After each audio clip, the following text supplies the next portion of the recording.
So you want to sell on Whatnot, but you're not sure how the Whatnot fee structure works. Well, don't be afraid. I got all that for you in this video. What's going on, guys? My name is Paul, go by the Philly Phlipper. I'm a full-time reseller who lives in the Florida area, and as of October of last year, 2024, I've been selling on Whatnot full-time, and year-to-date, I'm recording this on June 3rd, I sold over $150,000 on Whatnot alone. I do a lot of Q&A shows on Whatnot, and I get a lot of questions based on how fees work compared to on the app to somewhere else. So I decided just to do a general video about it and let you guys know exactly how the fee structure works, what fees you're paying, and then give you guys some advice on top of that on how to maximize the bang for your buck selling on a platform. If you guys like this kind of videos, give me a like and a subscribe. I'll be making future Whatnot content to help all you guys as live sellers as well. So the basic Whatnot fee structure is 8%, which is what Whatnot charges you to sell on the platform. Then there's a 2.9% processing fee plus 30-cent processing fee. So it's different than almost any other platform that you sell on. But Whatnot itself only takes 8%. And then to process the credit card, the statement, it's 2.9% plus 30 cents on top of that. But the plus 30 cents is very, very important because people neglect that. But that's a huge number when it comes to fees, especially if you're doing dollar starts. So to help this, I made a little chart right here for myself and for you guys, and I will let you know exactly how much you're making if your item sells for a certain amount. I did 1 through 20 because that's usually pretty much the average sale price for people on Whatnot is between 1 and 20. If your ASP on Whatnot is higher than 20, you're doing something right. Please make a video and let me watch that because my ASP is not higher than 20. If you sell something for $1, if your dollar starts and your item sells for $1, Whatnot is charging you 11% plus 30 cents, which will be 41 cents. So Whatnot is going to charge you 41 cents of that dollar that you sold, and that is a 41% fee. Right? So you're only making 59 cents. If you sell something for $2, Whatnot is charging you 52 cents, which is a 26% fee. So you're going to be charged $1.40. You're going to be making $1.48 when that is done. For $3, Whatnot is charging you 63 cents, which is a 21% fee, which you'll be profiting $2.37 for every $2 that you sold. Now there is some fluctuations here also with taxes and shipping based on where you sell these items at. So it might be a couple cents more here, a couple cents less than there. Don't take these as like gospel, but it's pretty much kind of how that works. For $4, Whatnot is charging you 73 cents, which is 18% of your sale. You're making $3.27. On $5, you're doing 85 cents, which is 17% of a sale. So you're going to be making $4.15. On $6, you're being charged 96 cents, which is 16%. You're making $5.04. On $7, you're being charged $1.17. $1.07, which is 15.2%. For $8, you're being charged $1.18, which is 14.7. $9 is $1.29, which is 14.3.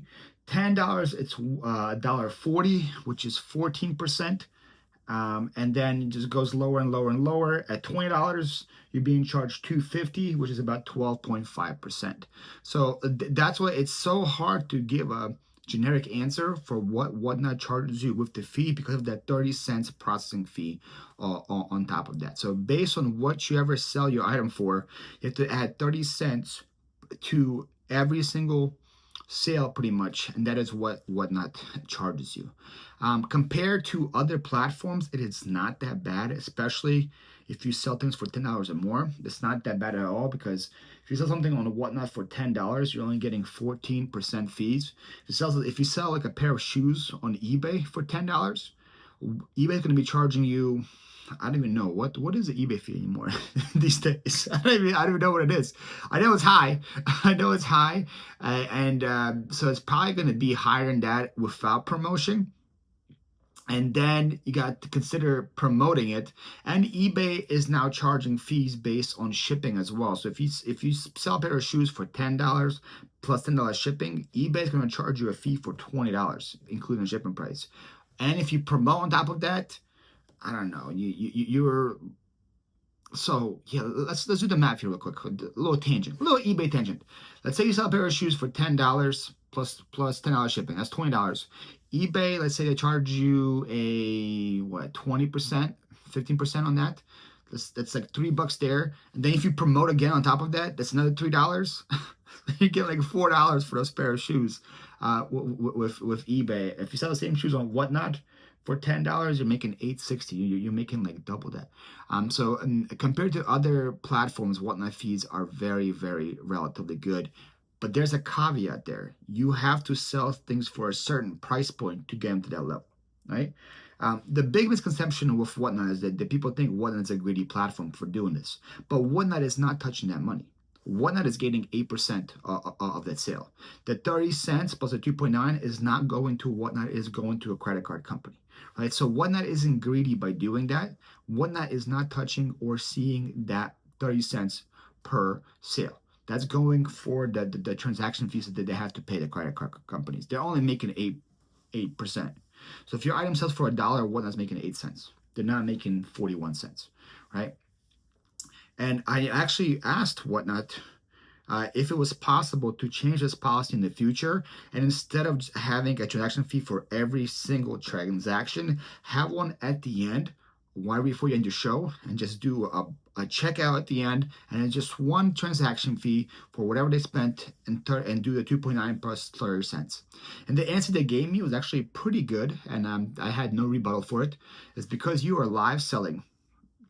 They need to have proof that the money that you're buying for, you actually have.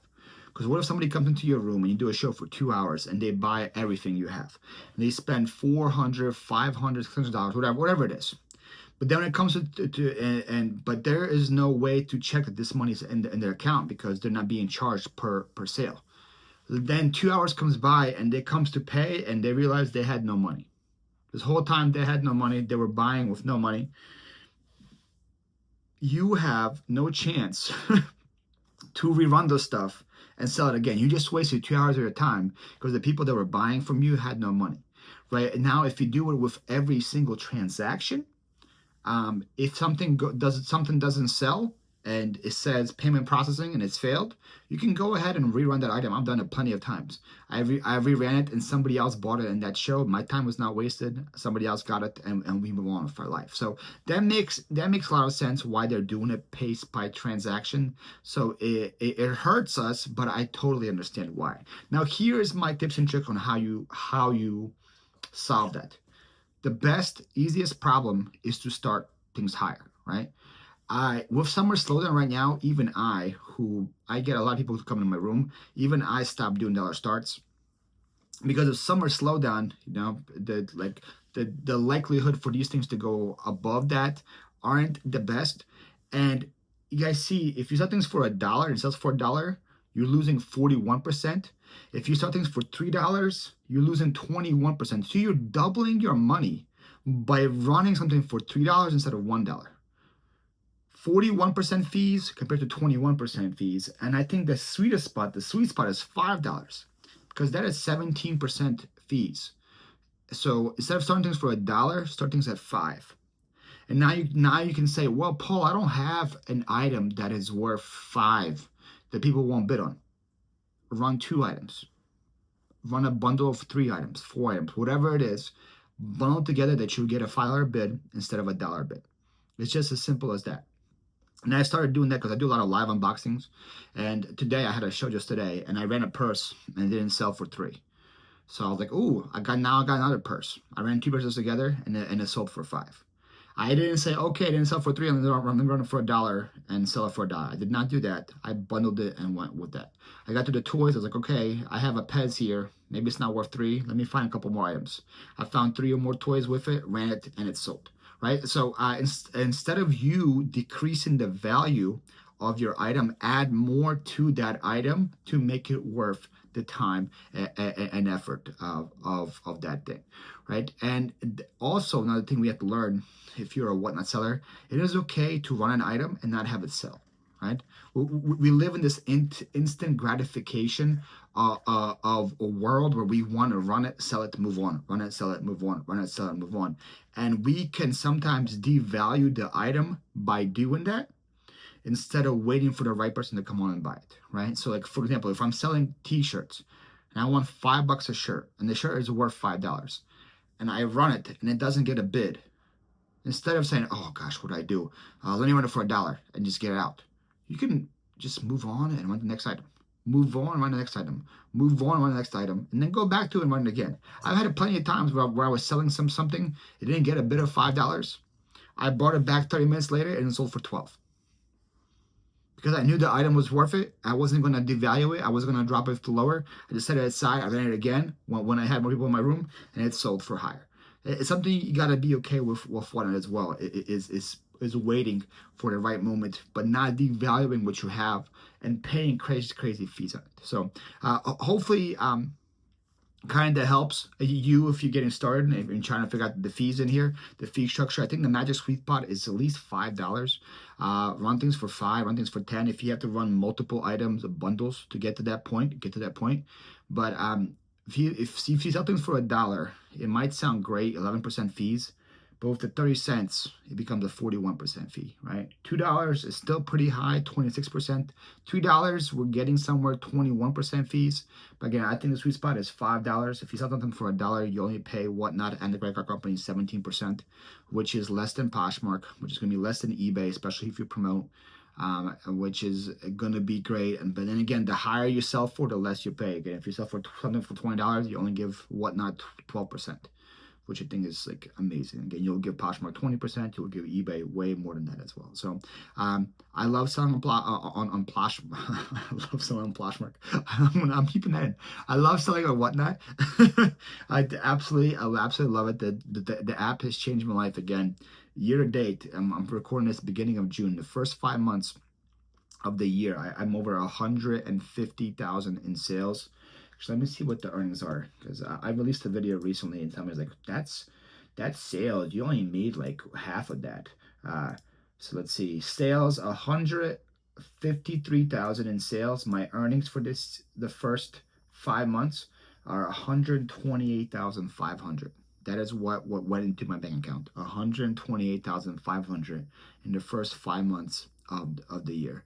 Never in my life have I made that on eBay. Never. In 5 months. Now, am I working harder than I ever worked? I think so. I'm going live every single day. I'm selling a bunch of stuff. I'm shipping a bunch of stuff. But this app has changed my life. So if you want to sell on Whatnot, if you need some help, come to Whatnot. Find me there. I do tips and tricks videos, live shows there 3 times a week. I hope to see you guys there. If you have any more questions, leave them down in the comments below. Maybe if you have any video suggestions of what you guys want me to talk about next, leave them in the comments below. But yeah, it's gonna be it from me. I'll see you guys next time. Peace out.